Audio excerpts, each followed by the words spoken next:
Hello, I'm Colonel Jason Fettig, Director of the President's Own United States Marine Band, back with you and continuing our series, The Marches of John Philip Sousa, The Deep Cuts. We have covered 13 marches so far on this list of some of the hidden gems in Sousa's huge collection of marches, and we are now in the middle of Volume 5 of our recordings of the complete marches of John Philip Sousa. As World War I progressed, Sousa's wave of patriotic inspiration continued, and he composed some of his finest marches in the year 1918, right in the middle of the Great Conflict.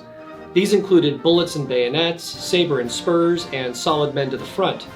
While all of these marches were dedicated to active duty service members and the men fighting on the front lines, our featured march for today was inspired by those supporting the war effort from behind the scenes.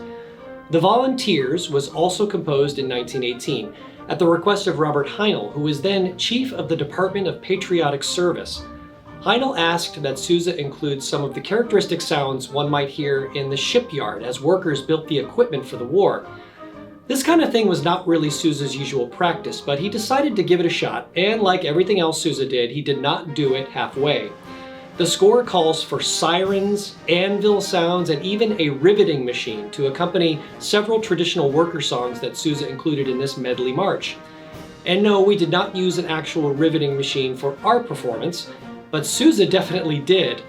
The march was first performed at the famed New York Hippodrome, with the combined bands of the Navy Fleet and the March King himself conducting. The riveting machine that was made for the occasion by an instrument manufacturer was not dramatic enough for Sousa, so we asked the sound effects specialists at the Hippodrome to come up with another plan. Apparently, the machine that guy devised was so ridiculously loud it made for one of the most memorable premieres of a Sousa march, if not for the best reason. Our deep cut for today is one of Sousa's most unique marches from World War I, The Volunteers from 1918.